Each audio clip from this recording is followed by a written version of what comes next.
Olá, bem-vindos de volta para mais uma leitura do livro de Atos dos Apóstolos, capítulo 15. Tudo bem com vocês? Eu espero que sim. Desejo que estejam bem e todos em paz, na paz do Senhor Jesus Cristo. Vocês vão ouvir barulhos de cachorros, de cães latindo, ladrando. Vocês vão ouvir barulhos de aviões que às vezes passam aqui na frente da minha casa. Enfim, vai ter barulhos comuns de vida, né? Vocês sabem que aqui o canal ele é um canal bem orgânico, então não tem como ir para estúdio, ir para um estúdio e gravar.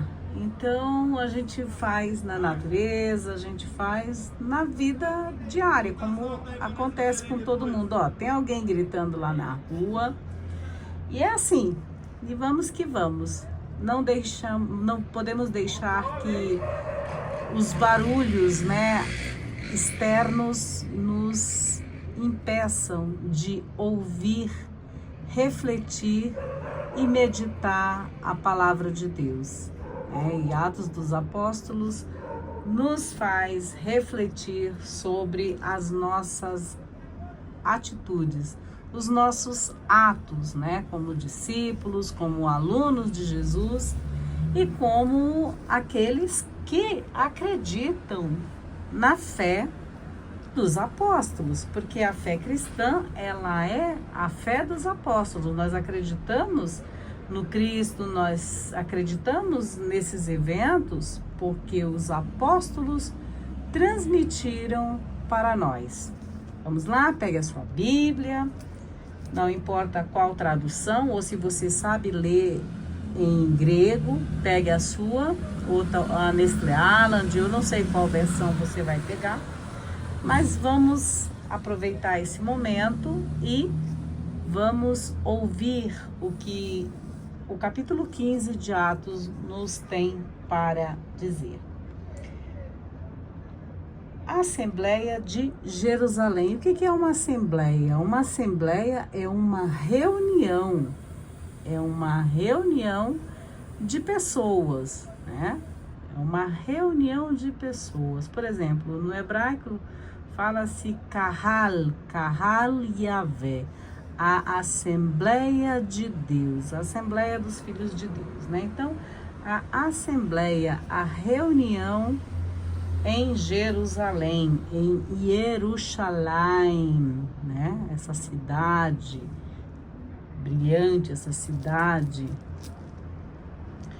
coberta de ouro, como fala o seu próprio hino, Jerusalém Shezahav. Vamos lá. Assembleia de Jerusalém.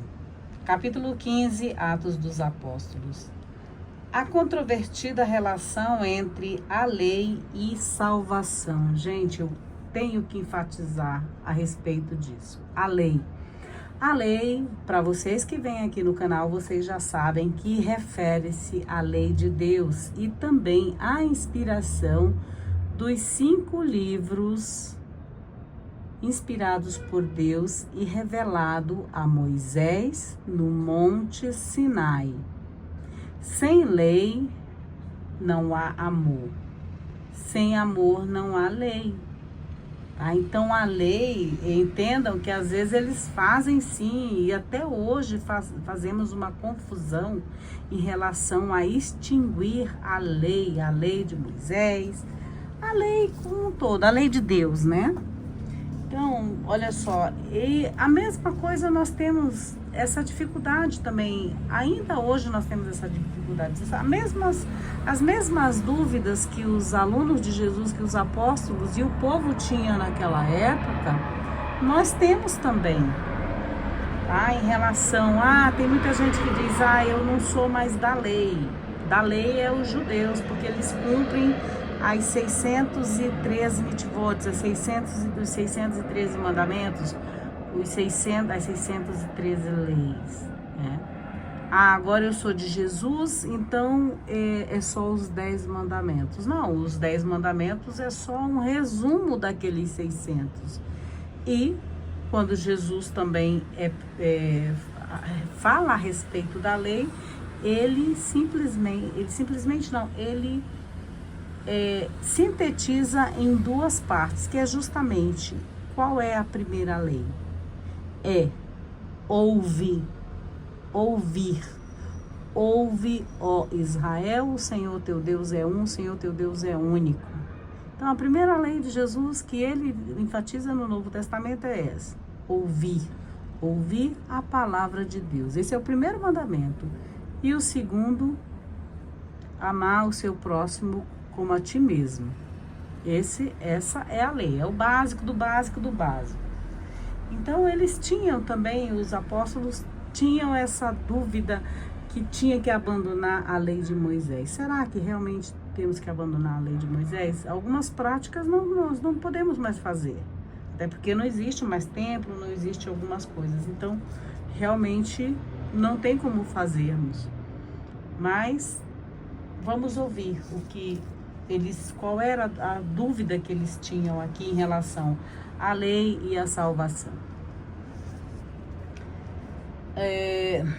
Alguns que tinham descido da Judéia ensinavam aos irmãos que, se não fossem circuncidados, uma das práticas, vou parar aqui, era a questão da circuncisão, que era a Brit Milá, que os judeus chamam, que é justamente aquele corte que existe da primeira aliança com os primogênitos, né? Os primogênitos homens, os machos, eles são circuncidados, quer dizer, é tirado, é feita a cirurgia, antigamente era feito pelo rabino, não sei se ainda hoje é feito pelo rabino, na cultura judaica, na cultura de Jesus.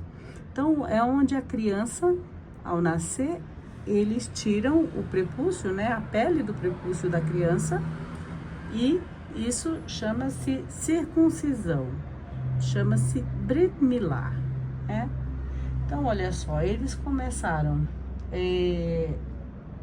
alguns que tinham descido da Judéia ensinavam aos irmãos que, se não fossem circuncidados, ou seja, se eles não fizessem essa cirurgia, se eles não fizessem esse corte na glande do pênis do menino, dos homens,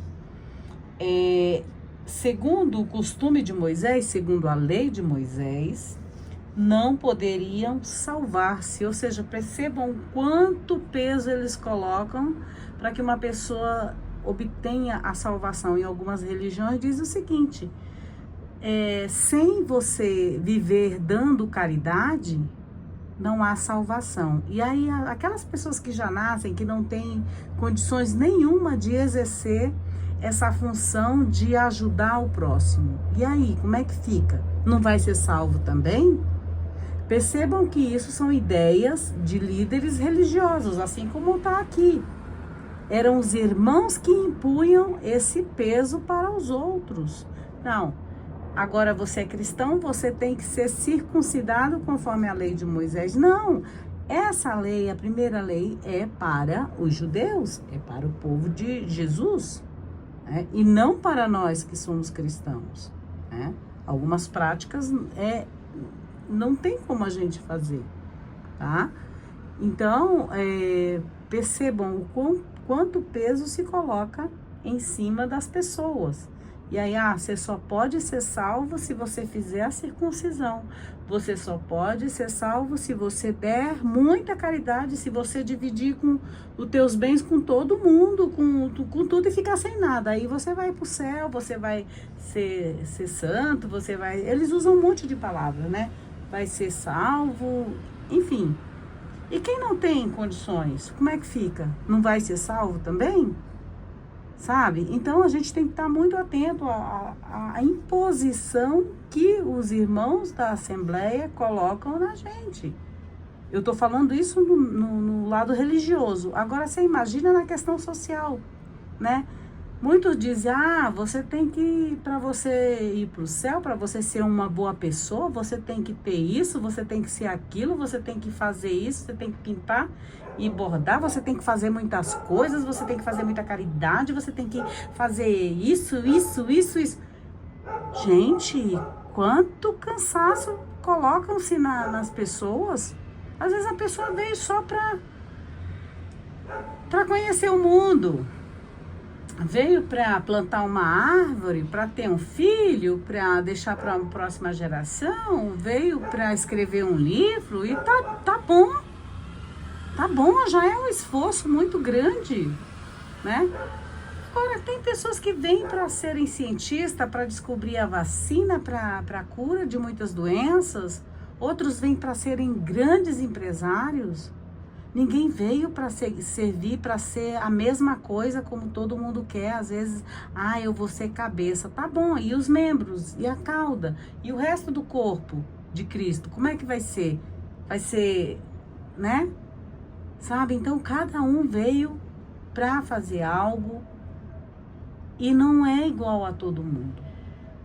Tá bom? Então, cuidado com o peso que as outras pessoas, que as lideranças religiosas colocam em cima de vocês, até os seus familiares colocam em cima de vocês, os seus vizinhos, os seus amigos, sabe? Cuidado com o peso, cuidado com a mala que vocês carregam.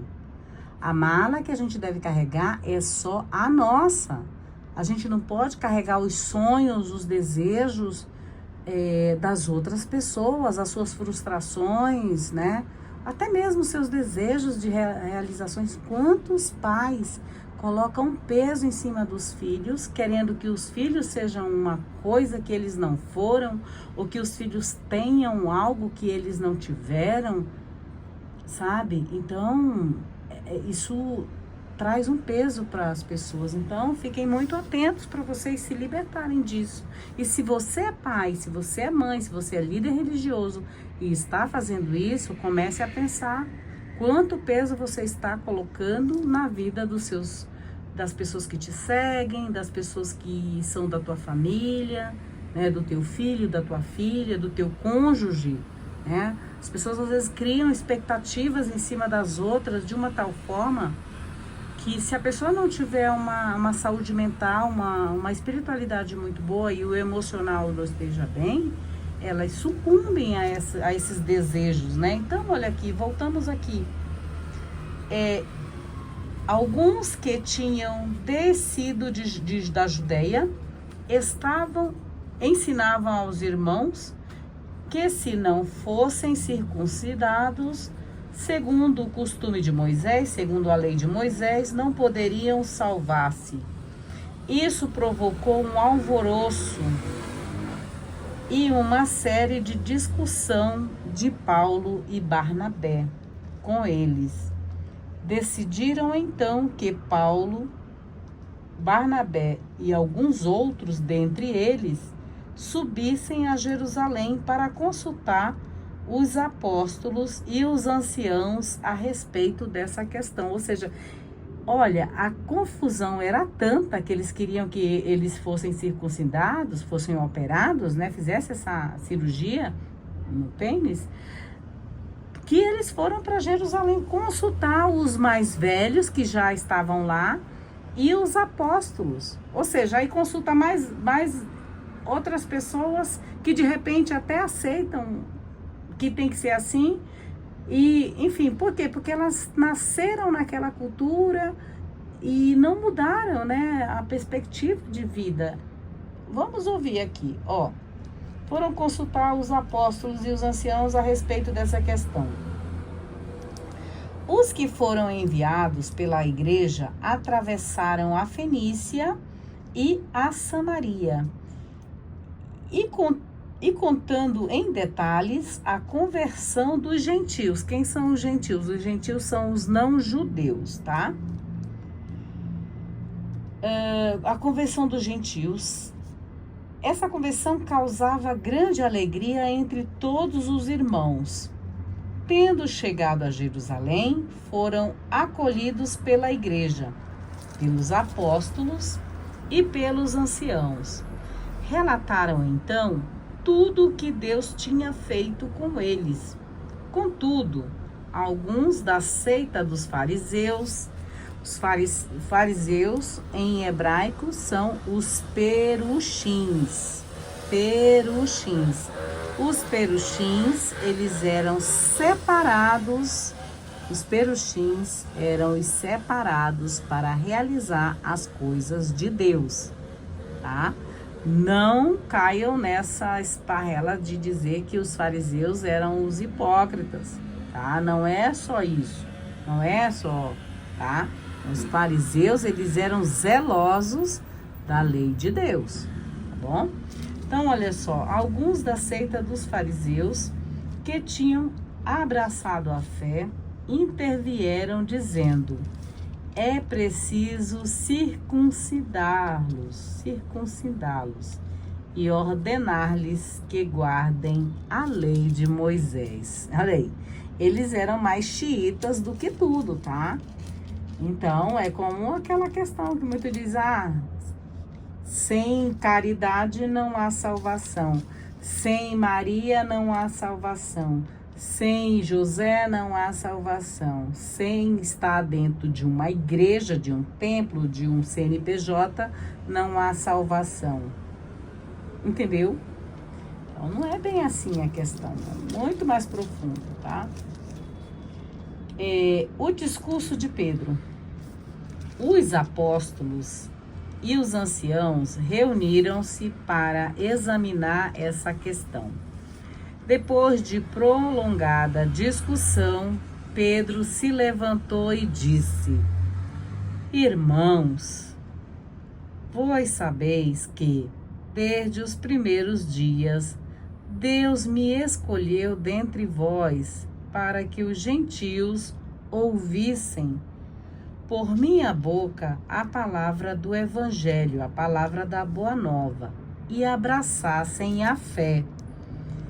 E Deus, que conhece os corações, deu testemunho em favor deles, dando-lhes o Espírito Santo do mesmo modo que o deu a nós. Ou seja, não importa se é judeu, se é cristão, se é budista, se é praticante das religiões matrizes africanas, se é zoroastra, seja lá da onde você estiver, você crê em Deus, você tem o Espírito Santo, você tem o Espírito de justiça, o Espírito de sabedoria, o Espírito de fortaleza, você é uma pessoa de boa vontade, então esquece esse negócio, eu tenho que praticar como o católico faz, eu tenho que fazer o texto como a Francisca faz. Não. Se você é budista, continue sendo budista e continue sendo um bom budista. Se você é um islâmico, se você continue sendo um bom islâmico. Se você é judeu, continue praticando o que Hashem pede para que você pratique. Se você é um cristão, pratique o que Jesus ensina. É simples assim, não tem que ficar brigando, não tem que ficar se metendo na vida e nem na fé das outras pessoas. Cada um cuida da sua vida, né? Cada um cuida da sua vida. Então, olha só, aqui Pedro falando, né? Por minha boca a palavra do evangelho e abraçassem a fé.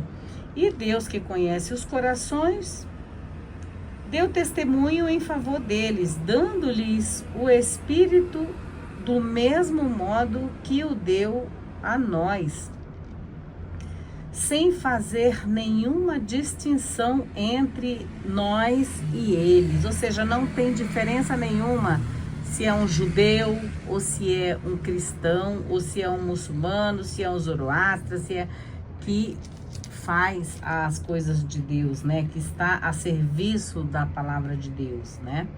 Purificou seus corações pela fé, ou seja, pela fé é o coração. Deus olha o seu coração. Deus não olha quantos bilhões de euros você tem na sua conta, até porque você não vai levar isso daqui. Deus não está interessado no seu Pagani, Deus não está interessado em quantos imóveis você tem. Deus não está interessado se você é branco, preto, amarelo, encarnado, encardido, sabe? Deus não está interessado se o teu cabelo é branco, amarelo, azul, preto, rosa, não. Entendam isso. Deus não está nem aí para o que você tem, para as coisas que você tem. Deus está interessado no seu coração, na sua intenção verdadeira. É na sua intenção, é na verdade que há dentro da sua consciência, né? É isso que Deus está interessado. Então, Ele não está preocupado se você é da Assembleia de Deus, se você é da Católica, se você é da Universal, se você é do Candomblé, se você é da Umbanda, se você é da Quimbanda, se você é do satanismo. Ele não está nem aí. Ele tá nem aí se você é disso aí. Ele quer saber qual é a tua intenção, né? Então é isso que ele tá preocupado. É isso que te coloca diante de Deus, né?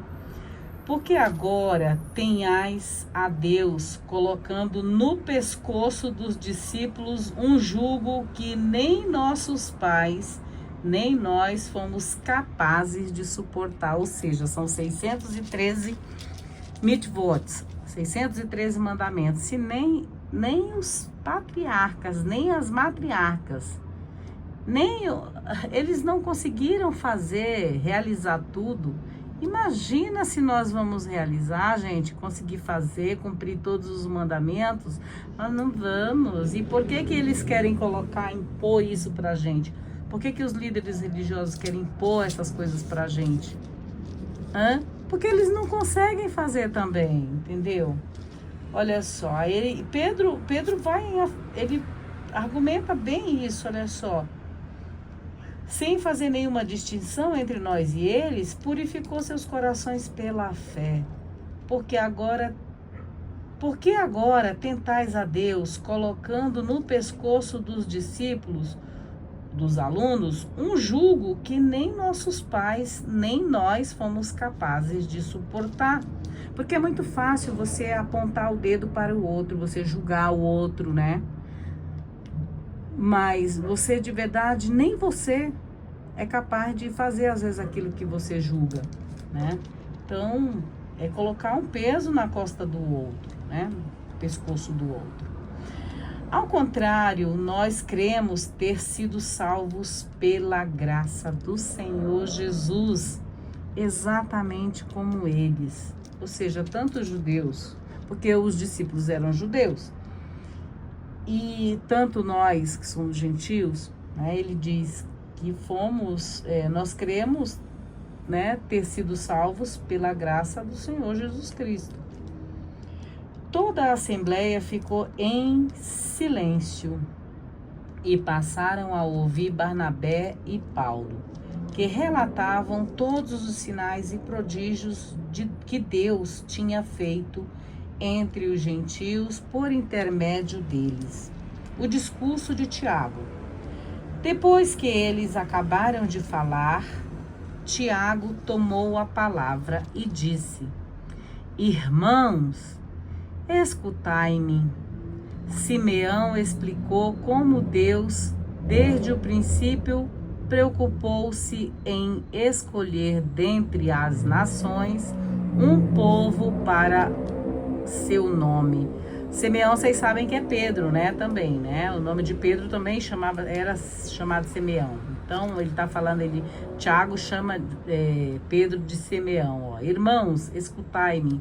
Simeão explicou como Deus, desde o princípio, preocupou-se em escolher dentre as nações um povo para seu nome. A nação de Israel leva o nome de Deus, né? Se você não sabe, leva o nome de Deus, tá? E com isso concordam as palavras dos profetas, conforme está escrito: Depois disso, eu voltarei e reconstruirei a tenda caída de Davi. O que é tenda, gente? O templo caído de Davi, a casa caída de Davi. Bom, o templo, né? A tenda, né? Depois disso, eu voltarei e reconstruirei a casa de Davi, a tenda caída de Davi. Reconstruirei as ruínas dela e a reestruturarei e restaurarei, para que o resto dos homens procure o Senhor. Com todas as nações sobre as quais tem sido invocado o meu nome.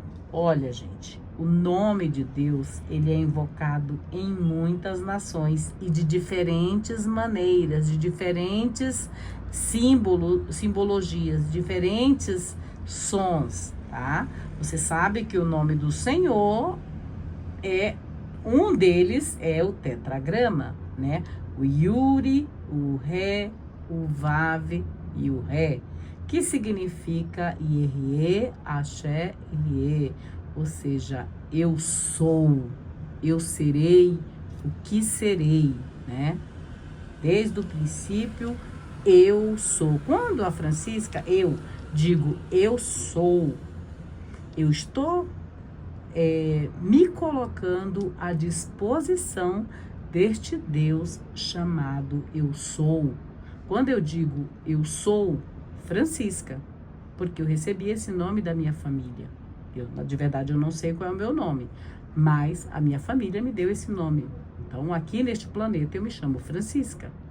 Eu sou teóloga. Quando eu digo eu sou teóloga, eu estou a serviço de textos que são considerados sagrados. Ou seja, se eu sou teóloga, eu estou a serviço do estudo sobre Deus. Porque teólogo significa isso, estudo sobre Deus, né? Então, teologia é isso, é o estudo sobre Deus, da relação entre Deus e o humano. Sei de tudo? Não sei. E cada vez que eu aprendo mais, eu percebo que eu não sei. Tá? Eu estou no caminho. Então, olha só, quando eu digo eu sou, eu estou invocando o nome de Deus. Tá? Eu estou invocando o nome de Deus. Eu sou, tá? O eu sou, o Deus, o eu sou. Então, olha só, com todas as nações sobre as quais tem sido invocada meu nome, diz o Senhor, diz Adonai, que fez essas coisas, conhecidas desde sempre. Por isso, eu considero que não se devam molestar os gentios que se convertem a Deus. Ou seja, não é para um judeu vir nos molestar porque nos convertemos a Hashem, porque nos convertemos ao Eterno, porque nos convertemos ao Deus Altíssimo, que é o Deus de Israel, né? Dessa escritura, tá? Então, não é para eles virem nos molestar.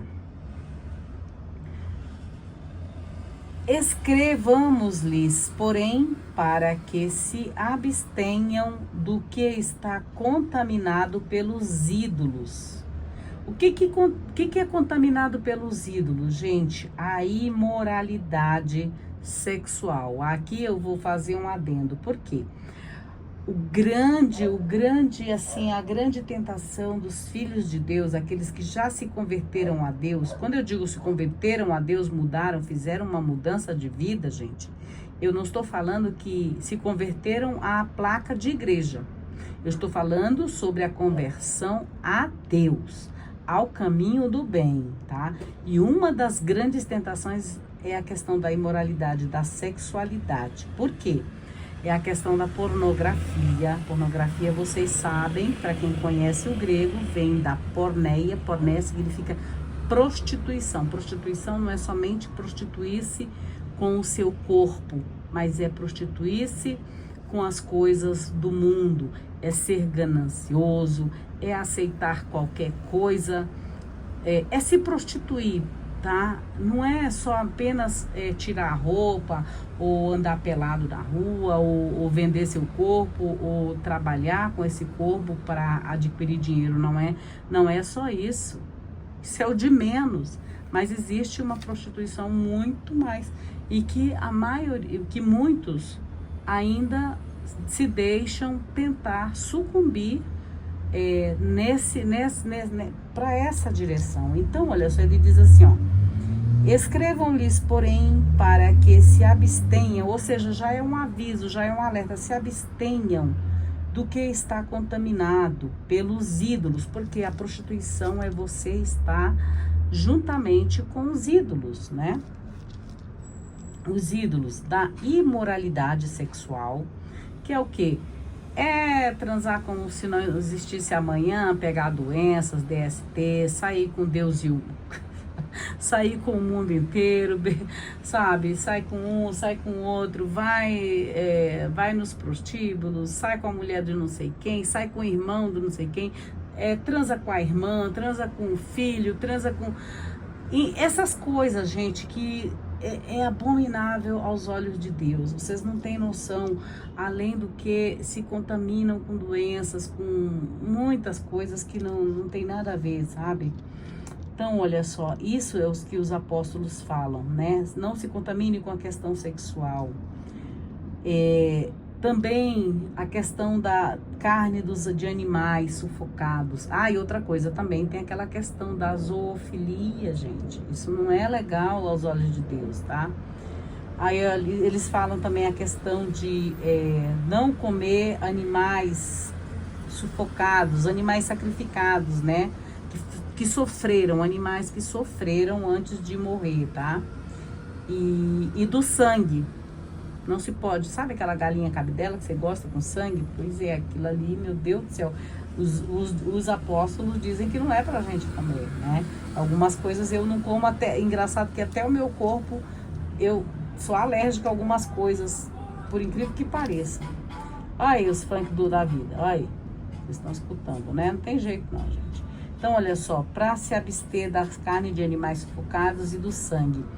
Com efeito, desde as gerações antigas, isso já vem de muitos anos, ó, desde gerações antigas, Moisés tem seus pregadores em cada cidade, que o leem todos os sábados na sinagoga. Ou seja, desde a época de Moisés, eles já liam Levítico, eles já liam sobre essas questões dos alimentos para serem comidos, os alimentos caché, os alimentos que fazem bem para o nosso corpo, para o nosso templo que habita o Espírito Santo, né? Para a nossa vida, né? Os alimentos que geram vida. Desde a época de Moisés, eles já liam isso na sinagoga, alertando o povo. O povo seguia? É claro que não, meus queridos, é claro que não seguem. Porque se seguissem, a gente nem estaria lendo isso hoje. Vocês entenderam? É aquela tal coisa, eu digo assim, eu sou católica. Tá, e daí? Você segue tudo direitinho que tá aqui na Bíblia? Não. Então não adianta você ser católico. Aí outro diz assim, eu sou evangélico. Você segue, arrisca o evangelho? Não. Então eu vou lá só porque é um jeito de recreativo de me encontrar com os irmãos, dar uma paqueradinha no menino, na menina, né? Às vezes até fazer discórdia lá com o pastor, com a pastora, com o padre, com o rabino. Entendeu? É como se fosse um clube, né? Mas de verdade, a palavra de Deus não penetra na mente, na consciência da gente. Essa é que é a verdade. Quem sabe agora a gente não presta atenção e não segue. Olha só. Com efeito, desde as gerações antigas, Moisés tem seus pregadores em cada cidade, que o leem todos os sábados nas sinagogas. Sinagoga, vocês sabem que é as igrejas dos judeus, né? Mas isso independe, é nos templos, pode ser no templo cristão, em qualquer templo, onde esteja sendo falado sobre a palavra de Deus. Olha, não come esse alimento. Os Os endocrinologistas dizem pra gente, não come esse alimento que vai te fazer mal. Para de comer açúcar que tu fica inchada, né? Que te inflama. E o que a gente faz? A gente adora um brigadeiro, a gente adora um doce, não é? Ou então, o gastro, né? O gastro diz, olha, tu tens que comer, ele te dá uma dieta para te comer algumas coisas. Lá tem os alimentos que não é para te comer. Leite, né? Por exemplo, leite, que às vezes tem gente que tem intolerância à lactose, aí vai lá e toma o café com leite. E aí depois se lasca. Mas o médico não falou? Tu já não sabe que não é para comer? Então por que tu come? É a mesma coisa, é a palavra de Deus, gente. Tá aqui, mas a gente não segue. Pode vir 1000 pastores falando, mas a gente acha que é tudo bobagem. Então, olha só, até hoje a gente faz isso. Todo sábado tem alguém falando sobre a lei de Moisés, lá, lendo Levítico, para o povo não comer. Tem até os períodos, quando pode comer o fermento e quando não pode, né? Mas a gente segue?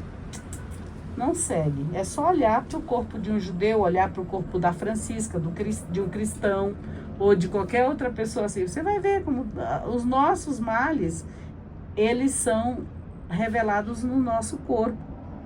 O nosso corpo fala, linguagem do corpo. Às vezes ela está oculta, mas está lá, tá bom? A carta da igreja de Jerusalém. Os apóstolos e anciãos, com toda a igreja, decidiram enviar a Antioquia com Paulo e Barnabé.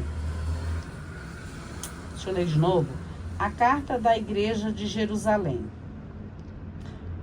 Os apóstolos e os anciãos, com toda a igreja, decidiram enviar a Antioquia com Paulo e Barnabé, homens escolhidos dentre eles.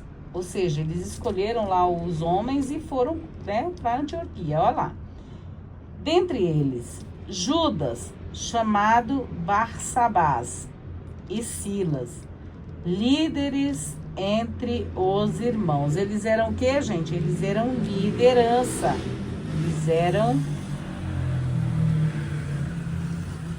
Eles eram líderes entre os irmãos.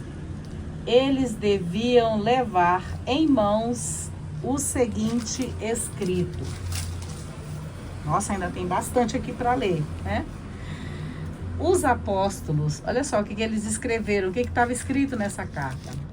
Os apóstolos e anciãos, irmãos, aos irmãos de origem gentia, que estão em Antioquia, Síria e Cilícia, saudações.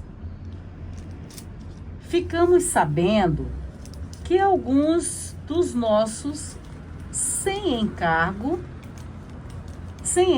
nosso, vos alarmaram com discursos, cadê? Onde que eu estava? Peraí. Vos alarmaram com discursos confundindo vossas mentes. Ou seja, eles nem tinham autorização para ficar pedindo que eles fossem circuncidados, né? Mas tinha aqueles irmãos caxias, chatos pra caramba, eu vou dizer assim, que ficavam dizendo, ai, os gentios se converteram, mas para eles serem salvos, eles têm que serem circuncidados. Seria mais ou menos assim, agora está participando da nossa igreja, vai ter que dar doações, vai ter que fazer doações, vai ter que fazer votos, vai ter que fazer campanha, vai ter que dar o dízimo. É isso, gente, tá? É isso que eles queriam. Olha só, alguns dos irmãos alarmaram com discursos confundindo vossas mentes. Por isso decidimos, de comum acordo, enviar-vos homens escolhidos, com nossos amados Barnabé e Paulo, homens que expuseram suas vidas pelo nome de nosso Senhor Jesus Cristo. Enviamos, portanto, Judas e Silas, os que transmitirão as mesmas coisas de viva voz. O Espírito Santo e nós decidimos não vos impor nenhum peso, além destas coisas necessárias. Ora, vamos pensar aqui, se eles estão dizendo que o Espírito Santo e eles, por decisão, não vão impor nada para eles, por que muitos até hoje ficam impondo para que as pessoas fiquem fazendo coisas que não são para fazer? Já que Jesus, algumas coisas tirou, outras não, mas algumas ele tirou. Ou não é para que os gentios façam. E por que continuam os gentios, às vezes, fazendo práticas antigas que não são da alçada, né, dos gentios? Fica aí essa pergunta, tá? Olha só. Ele diz aqui: o Espírito Santo e nós decidimos não vos impor nenhum outro peso, além destas coisas necessárias. Abster-se de carnes sacrificadas aos ídolos. Por que carnes sacrificadas aos ídolos, gente? São aquelas carnes que são feitas a animais que são mortos em sacrifício de ídolos. O que são ídolos? Entidades, como vocês queiram pensar aí. Ídolos a outros ídolos, tá? Ai, Francisca, isso não existe. Existe sim, gente, existe até hoje. Sacrificam crianças, sacrificam animais, sacrificam tudo em prol de alguma coisa. Ah, eu vou sacrificar isso aqui para sei lá, coloca aí um nome a um ídolo, para que eu tenha riqueza, sucesso, êxito, saúde, não sei o que. Tá cheio, gente. Só que a gente que é cristão, a gente tem que saber disso e se proteger, tá? Se proteger dessas coisas. Não é para que a gente faça. Por isso a gente lê isso, tá? Abster-se de carnes sacrificadas aos ídolos, do sangue e da carne de animais sufocados e da imoralidade sexual. Outra coisa também é a questão da imoralidade sexual. Existe em alguns templos, na antiguidade existiam uns templos que o sexo era dedicado também aos deuses, tá? Chamada prostituição sagrada, tá? Então, tem essas coisas, tem tanta coisa, gente, que a gente tem que entender, tem que ler, e tem que se informar, porque informação é poder. Você só não erra quando você tem informação, tá? Você sai da ignorância, né? Você não ignora aquilo, que existe aquilo. Então, olha só, abster-se de animais focados e da imoralidade sexual. Fareis bem em guardar-vos dessas coisas. Passai bem. Essa foi a carta que eles colocaram para os irmãos gentios. Ou seja, não é para a gente se misturar como fazem os demais. Comendo carne sacrificada aos ídolos, que não são coisas de Deus. Eles estão falando aqui. Porque o sangue é dedicado a Deus, gente. Então, não é pra gente. Então, olha só. Não comer carne sacrificada aos ídolos e evitar a imoralidade sexual. É engraçado. Tem gente, às vezes... Bom, eu ia falar besteira. Deixa pra lá. Então... sair da imoralidade sexual, tá? Hoje em dia a pornografia tá nas nossas mãos, assim, tá? Você liga a televisão, já na novela da 1h, eles estão lá, né? Eles estão lá fazendo... Deixa eu ver se ainda tá gravando. Nem sei. Tá gravando. Eles estão lá, né? Então... já tá muito assim, muito perto da gente, né, essas coisas. Então, ó, imoralidade sexual. E aí, o que mais que eles falam? E passar bem, foi isso que ele diz, passar bem. Isso foi a carta. Eles, tendo sido despedidos, desceram para Antioquia e, reunida a assembleia, né, o povo se reuniu, entregaram a carta. Depois de a lerem, eles ficaram alegres pela exortação. Judas e Silas, que também eram profetas, exortaram e encorajaram os irmãos com um longo discurso. Passado algum tempo, foram despedidos em paz, em Eirene, em Shalom, pelos irmãos, para que retornassem aos que os tinham enviado. Paulo e Barnabé permaneceram em Antioquia.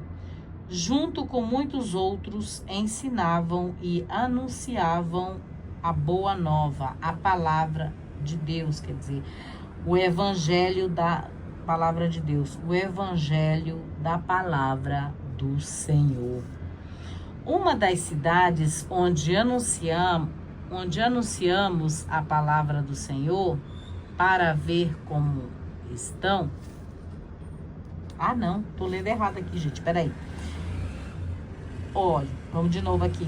Paulo e Barnabé permaneceram em Antioquia, junto com muitos outros, ensinavam e anunciavam o evangelho da palavra do Senhor.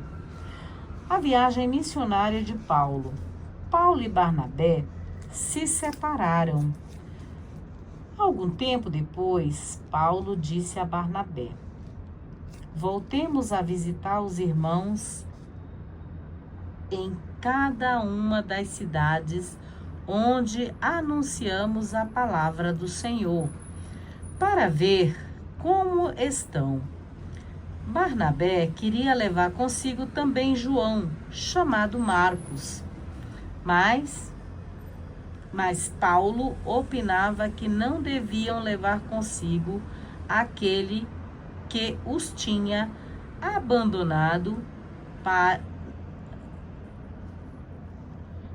quer dizer, Paulo não queria que o João Marcos fosse. E por quê? Porque João Marcos tinha abandonado na Panfilha e que não os tinha acompanhado na missão.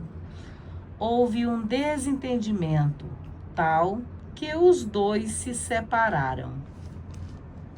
Barnabé tomou consigo Marcos e embarcou para Chipre. Paulo, tendo escolhido Silas, partiu, confiado pelos irmãos, à igreja do Senhor.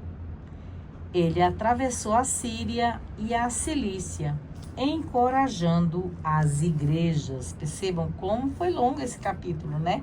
E eu ainda dei umas paradas para explicar algumas coisas para vocês, para fazer também a minha, né, dar os meus pitacos. Eu vou contar uma coisa para vocês. Tem um pessoal lá na Bahia, lá em, acho que Vitória da Conquista, que elas me ouvem, né? Ela diz: eu gosto de ouvir porque ela não lê somente, além de eu ler os textos, eu fico explicando algumas coisas e trago as atualizações para os nossos dias, né? Então as meninas estavam dizendo, né? Eu gosto muito de ouvi-la porque elas dizem, né, que é um devocional, né? E é legal ouvir isso também de vocês. Um grande beijo aí para vocês da Bahia, Vitória da Conquista e muitas outras localidades. Qualquer hora dessas eu vou mostrar a métrica do YouTube para vocês, dos lugares onde o povo me escuta, gente. É muita coisa, são muitos lugares. Outro dia eu estava até assistindo na TV uma reportagem sobre o Azerbaijão, né? E o povo lá me ouve também, eu não sei como, acho que deve ser com certeza traduzido, sabe? Eu acho muito engraçado, assim, uns lugares assim, muito Uzbequistão, sabe? Eu acho muito legal isso, acho interessante como eles ouvem. Eu fico me pergunto como que eles entendem, né? Mas é porque acho que tem a legenda, alguma coisa assim, é legendado na língua deles, enfim. Eu acho bem legal isso, né? Como a palavra de Deus chega nos lugares que a gente nem imagina. Então, olha só, vamos lá, continuar aqui nesse 15, deixa eu ver o que eu posso falar mais sobre ele. Estes versículos, primeiro, né, o primeiro versículo a 6, introduzem uma questão que produz tensão no cristianismo das origens. Para merecer a salvação que Jesus traz, é necessário ser primeiro ser judeu. Ou seja, ser circuncidado? Essa é a pergunta, né? Será que para ser cristão, para acreditar em Deus e tudo esse cristianismo que Jesus traz, é realmente necessário a gente ser circuncidado? É necessário realmente colocar o véu na cabeça? É necessário gritar achulicanta labacera? É necessário realmente ficar fazendo um monte de obras que não são nossas, são de Deus, para que a gente tenha salvação, né? Eu acho que não. Os versículos 1 e 2 situam o problema em Antioquia da Síria. E os versículos 4 e 5 tratam a situação quando os emissários chegam a Jerusalém. E no meio do versículo 3 indica a reação positiva à inclusão dos gentios. Ou seja, gente, a palavra de Deus, esse evangelho da Boa Nova, ela é inclusiva, ela não é para excluir ninguém, ela é inclusiva, não interessa, eu já falei para vocês, não interessa se você é homem, se você é mulher, se você é coluna do meio, se você é invertido, se você é criança, se você é preto, branco, amarelo, azul, vermelho, não interessa, essa palavra, ela é inclusiva. Ela não é para ninguém ser excluído, tá? O reino de Deus, ele é abundante, ele é imenso. Imagina, se Deus é pai, é o nosso criador, ele vai deixar um filho fora do reino, gente? Não vai. Entendeu? Isso é coisa do humano que é mesquinho, né? É tudo pra mim, tem que ser pra mim, tem que ser eu, tem que ser não sei o quê. Eu que sou bonito, eu que sou gostoso, eu que tenho que ter, tudo pra mim, tudo pra mim. E os outros não. Não é assim, com Deus não é assim. Olha pro céu, gente. Olha o tamanho desse céu, olha a luz do sol, olha a luz, olha pra luz. A luz nos ilumina todos os dias, olha o mar. Tá lá imenso, uma imensidão que é para todos nós. Olha a natureza, como ela é grande, abundante, sabe? E aí a gente fica querendo só pra gente, Isso é horrível. Como nós somos às vezes mesquinhos, né? E a gente, pior que a gente não vai levar nada, é pra gente aproveitar o máximo, né? Que tem aqui, porque a gente vai voltar pro nosso mundo espiritual depois, né? Então, essa era uma das questões. É necessário ser circuncidado? Não é, gente. Bom, em seu discurso, Pedro relembra sua experiência com Cornélio, por exemplo, em Atos 11, né? Para tirar as consequências, sua pregação aos gentios os concluiu a fé. Conduziu à fé, né? E concluiu que a fé é a iniciativa divina, né? De receberem o dom do Espírito Santo. Isso identifica a chegada de uma nova era da promessa. Tanto judeus como gentios têm, sem distinção, acesso à salvação. Então, meu querido, minha querida, fique com essa palavra. Todos nós temos o direito divino de sermos chamados filhos de Deus. Nós temos direito à salvação, nós temos direito a viver num reino de abundância, porque somos filhos de Deus, tá? E Deus não vai, o nosso Criador não deixa nenhum filho jogado por aí, não. Agora, o que acontece é que muitos não querem esse Deus, tá? Então, vivem assim, né? Então é isso, tá bom? Então eu espero que vocês tenham gostado desse capítulo 15 do livro de Atos dos Apóstolos. Aí tem uma playlist que vocês podem acessar com todos esses episódios que eu tenho, todos esses capítulos que eu tenho lido aqui. Outros textos também. Tem uma playlist com orações, sim. Logo, logo eu vou soltar aí para vocês o Pai Nosso, né? Tem a Ave Maria aí para você. Tem só um trechinho, mas aí você pode fazer na sua própria casa, né? Você ouve lá um trechinho, né, da oração e vai buscar na Bíblia aonde que está essa oração. Por exemplo, a Ave Maria é a saudação do anjo Gabriel lá no Evangelho segundo Lucas, né? O Pai Nosso foi Jesus quem nos ensinou. Lembra? Pois é. Então é isso. Fiquem com Deus, em Deus, para Deus. Fiquem na bênção de Deus e celebre aquilo que realmente importa, meu povo amado de Deus. A vida de vocês. Tá bom? Tchau, tchau.